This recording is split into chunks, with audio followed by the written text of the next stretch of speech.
For my personal podium for the Bahrain Grand Prix, I went with Oscar Piastri, George Russell, and Oliver Bearman.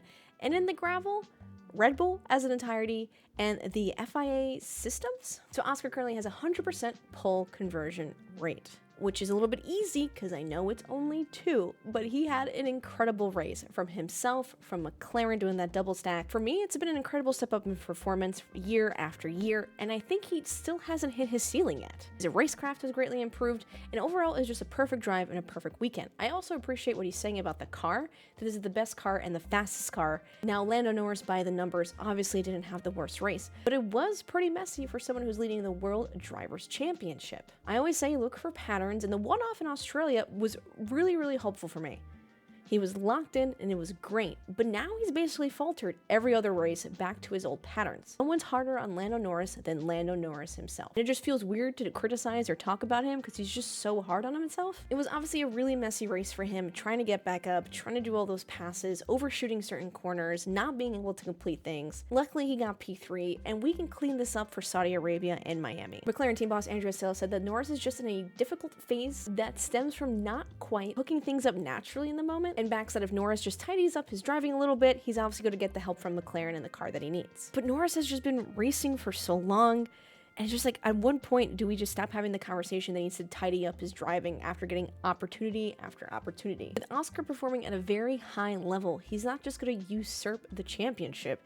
He might just come out to be the #1 driver. I never thought I would say that I'm actually excited to talk about George Russell. He currently is now 14 points off the WDC lead. Week after week, I joke that he's just racing too boringly and just doing well too boringly. Great pit stops, not doing any crazy wheel-to-wheel action, racing super clean. But this weekend was messy, and he was on the broadcast a lot because of it. So he had a failed transponder, loss of dashboard functions, the failure of DRS to automatically arm itself, and the brake-by-wire function disappearing. Now, the brake-by-wire and the DRS had to be engaged manually. Specifically for the brake-by-wire, unless Russell wanted to manually reset the system every time he wanted to use his brakes, he would get rear braking only from the small disc, and without any of the reverse torque of the energy recovery system of the MGUK. According to the race, Russell was quoted saying, "The pedal was hard at one corner and would be going to the floor on the next. I had no way of knowing as I approached the corner what I was going to get." Now, I did think that Russell might get a penalty because he did use the DRS when he wasn't supposed to. However, he only used it for 37 meters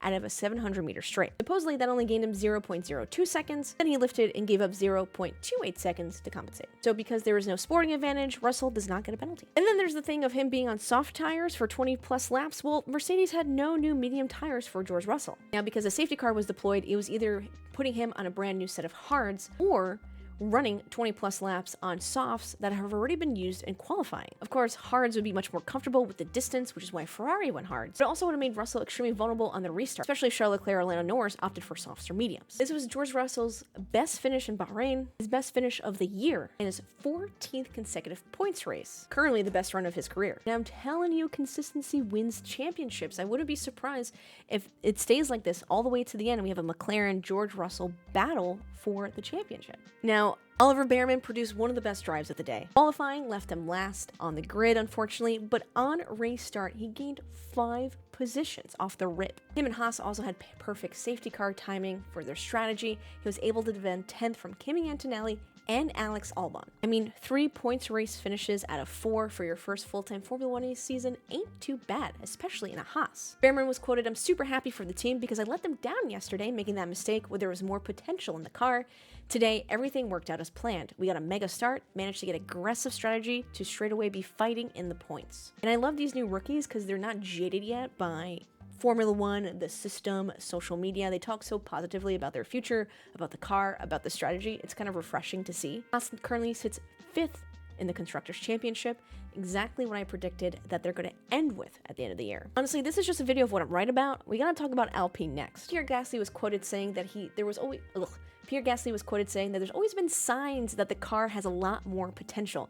but he's excited to dive in with the team of what exactly went right this weekend. In Australia, the car was fast enough for Q3, and Gasly could have been in the points if it wasn't for the rain. In China and showing up in Suzuka, there was a power unit deficit. In Bahrain, Alpine improved in the fast corners and had incredible traction off the slow ones. We also saw Doohan spending so much time in the points before they had that hard tire strategy. Now, according to the race, Doohan's seat isn't that much at risk anymore. He currently has a seat till at least this summer, as opposed to what was rumored before to Miami. Apparently, this is a result of the potential Doohan has shown during his setbacks, the way he works with his team, and the dynamic he has with Pierre Gasly. Doohan is realizing how corporate America works, not only being good at your job, but also being a great personality hire. As we saw, Red Bull had really interesting pit stop problems. The light that tells the drivers that the pit stop's complete and they can go was broken, holding them back for an extra couple seconds. So when Max Verstappen had that problem, the team thought that it was a finger problem with the button that the team has to manually press, so they didn't change anything for Yuki Tsunoda coming in. Then it happened again with Yuki Tsunoda. Supposedly there's like a wiring loom or just a wiring electric issue in the gantry. And that makes sense because with Max Verstappen's second stop, the right front gun wasn't working, didn't engage the first time. Horner said that everything has gone into quarantine, as in they have taken the gantry and they're all going to look at it back at the factory and make sure to check what's working and what's not. But as long as the pit crew is doing its job, what's going on with the car? And it relates to the shift of balance from the front to the rear as the car changes direction and speed. Horner also chimed in at the end of the race saying it was an issue of balance, and then when you add tire deg,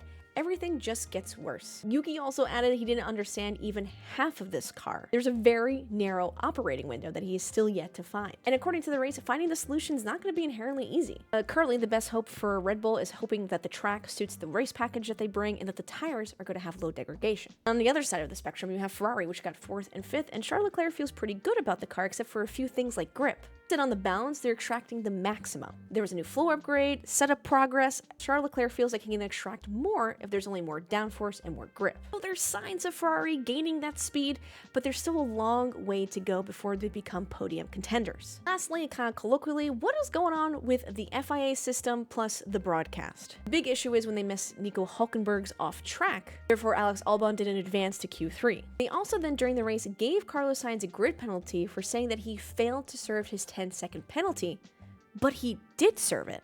At least this time the FAA apologized for their mistakes, which is nice that they just didn't sweep it under the rug. There's also the thing with the broadcasts, and I'm not sure what was going on there. Some live timings were messing up, but I think that's because of George Russell's transponder and they were trying to reset stuff. I also didn't see Oscar Piastri cross the finish line. There was no even picture-in-picture. I understand the Lando Norris George Russell battle was pretty interesting, but come on, you have a race winner. You can show it to me for 10 seconds. I also didn't see Max Verstappen pass Pierre Gasly for that last spot there. At some points, I'm looking at one driver, but I'm being told about another. Like I was staring at George Russell at one point, but they were talking about Carlos Sainz moving up places. I guess there was almost too much stuff going on for the race direction this time, as opposed to nothing going on like the last race. And I do want to note that Pirelli said that they were going to bring a step softer than what they originally planned for Saudi Arabia and Miami. I mean, George Russell softs lasted 20 plus laps that he used already in qualifying is crazy. And I think there was some tire deg simply because of what the surface of the track is made of, as I mentioned in my previous video. Pirelli, literally, you're still going too hard. And I understand they don't want that image of their tires exploding ever again. Overall, I really enjoyed this race, not just because it was perfect for my time zone, but because there's a lot to go on